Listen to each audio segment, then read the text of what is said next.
Hello, and welcome to Transformation by Truth podcast, where the called become the chosen, and those who have been dedicated to serve the Most High receive the truth, the whole truth, and nothing but the truth, as we progress our quest for holiness, perfection, and everlasting life. My name is D.L. Anderson. I'll be your tour guide. Let's get started with today's lesson.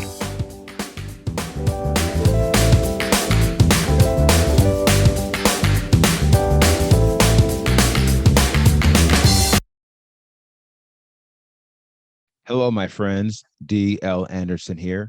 Welcome back to Transformation by Truth podcast in the quest for holiness, perfection, and everlasting life. Today, we have another brief word from your host and a reminder that exciting times are on the way. Today's podcast is entitled The Work of the Ministry, Part 2. To this end, we always pray for you that our Elohim would count you worthy of this calling and fulfill all the good pleasure of his goodness and the work of faith with power. 2 Thessalonians 1:11. The podcast objectives are provide you with a personal update of what's transpiring in my life, reveal those settings in which you should run for your life, and reveal the least qualified member in any assembly. Now, our first section is entitled Personal Update. As you know, on May 1st, 2022, I sold my house as I was commanded by the Father. It is a day we have come to refer to as the May 1st miracle, due to the miraculous nature in which our house sold. Now we are in need of another miracle because we have yet to find a place to move our family. At the same time, we must move out of our current house very soon so the new owners can move in. The truth is, I could pick any place in this country to move my family. There is truly nothing standing in my way. As the saying goes, all the world's in play. Be that as it may, I am waiting to receive specific, clear, and concise direction from the Father as to where he wants me to land. The following interest point reveals why, and it will set the stage for today's lesson. There is only one path that leads to everlasting life, and that is the path that aligns and keeps us within the boundaries of the Father's will. For it is the only path his set-apart spirit will lead us in. Here lies the inflection. Vis-a-vis, the spirit does not usually reveal the Father's will to us all at once. Quite the contrary. His will is often revealed to us in increments and in part. And the only way to progress his will is to succeed each increment, to master each part. This is not something you will ever do if you are not in tune with the Spirit and able to consistently hear his voice. Trust me, I know from past experience, many of which were failures, all of which I eventually learned from. Therefore, I caution you to hear me carefully.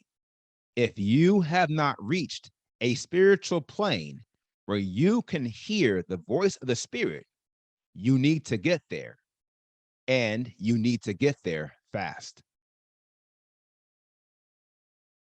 My dear friends, hear me carefully when I say the quest for holiness, perfection, and everlasting life is not guesswork. The word of truth tells us the Spirit speaks clearly and he speaks all the time, but only to those who have fashioned themselves and have a spiritual ear to hear. This is yet another super feature of the Holy Spirit. And again, one I suggest you unlock with haste. The end of this age is upon us. And if you do not unlock this power, mark my words, you will not be saved. As for me and my house, we hear his voice constantly, and he has made it clear to us that we are to wait for direction as to where we are to move next. And we are to be strong in faith as we wait.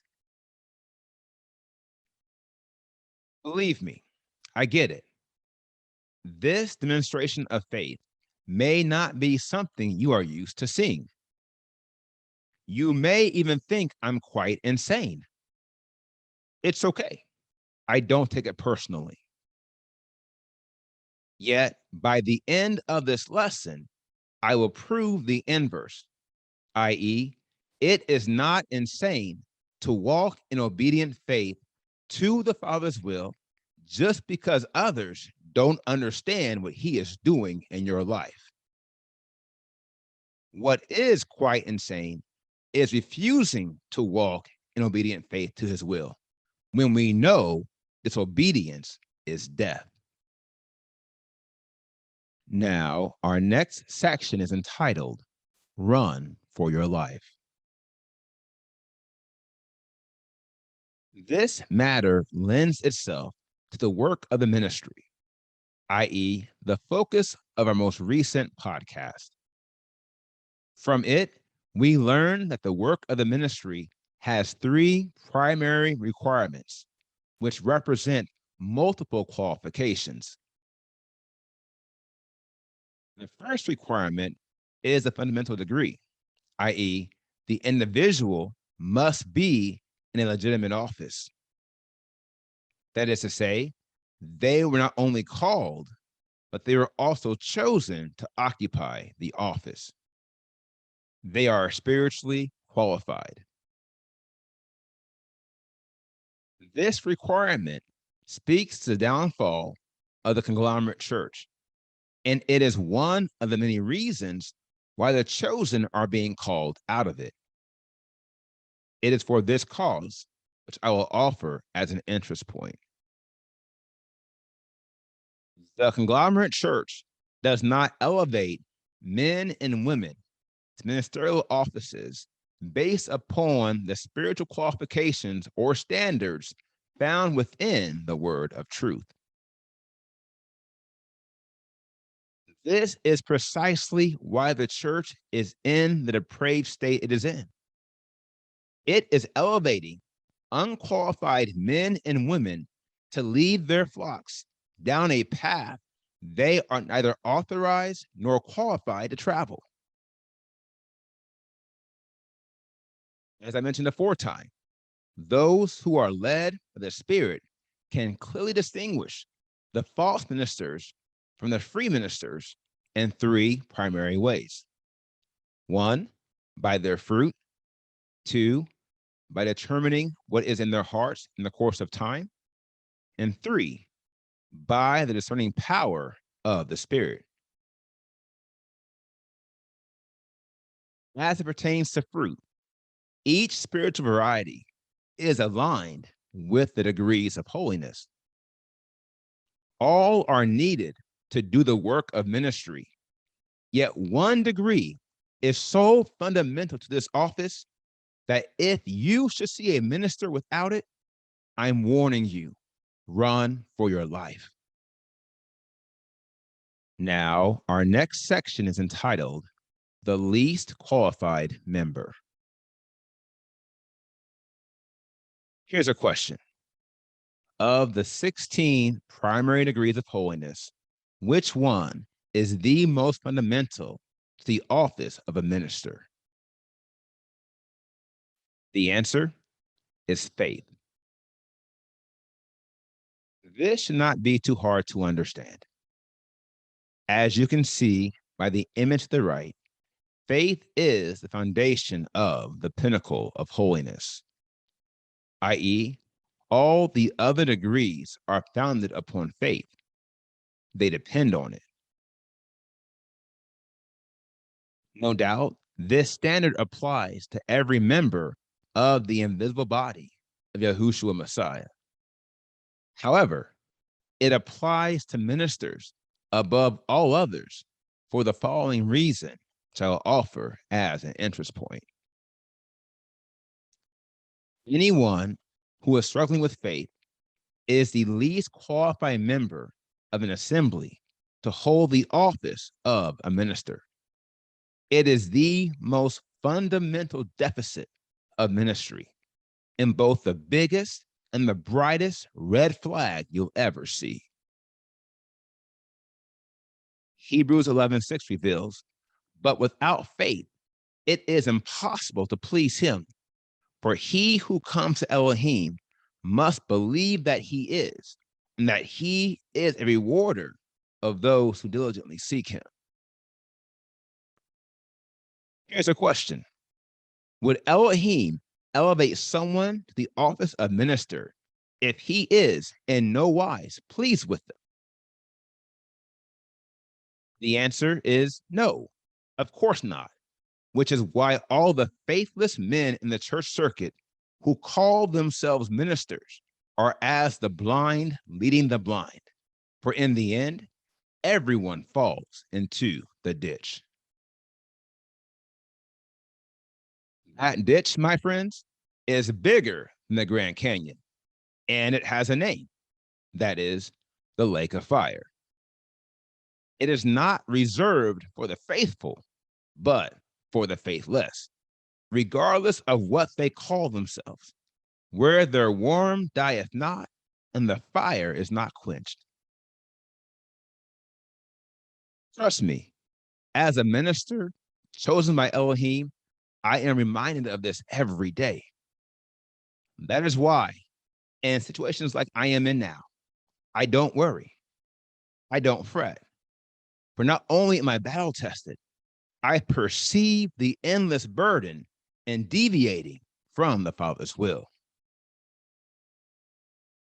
My dear friends, when it comes to the Father's will, I don't even give myself the choice to deviate.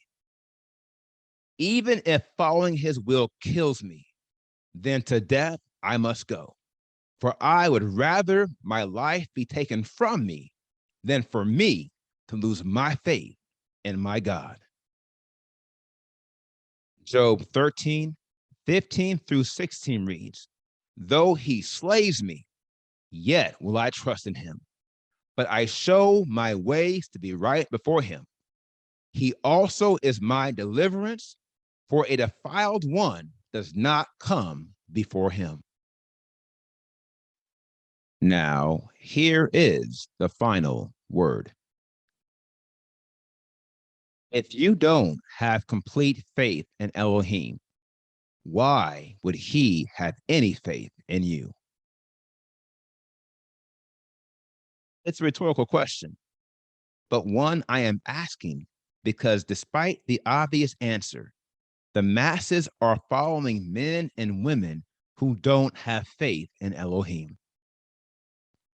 This is why the Father has led me to share my story with you, to clue you in on the leap of faith I and my family have taken. For there are men and women in this world who are truly walking by faith and not by sight. In comparison to all the false ministers, we are truly few in number. However, our spiritual quality is far exceeding theirs. And what is more, we are the only ones who can lead you in the way of holiness and, in the end, everlasting life.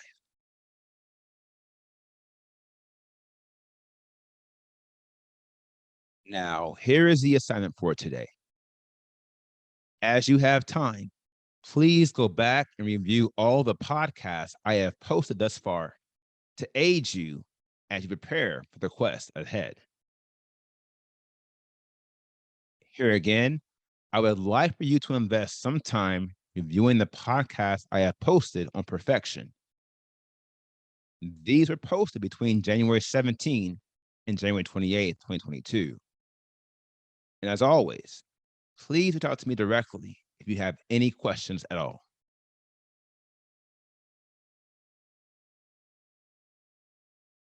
Now, here is what's next.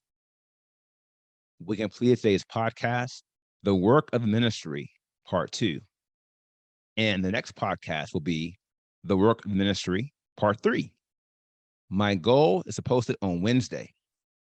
Either way, I ask you, my friends, to continue to be led by the Spirit, and I promise I will too.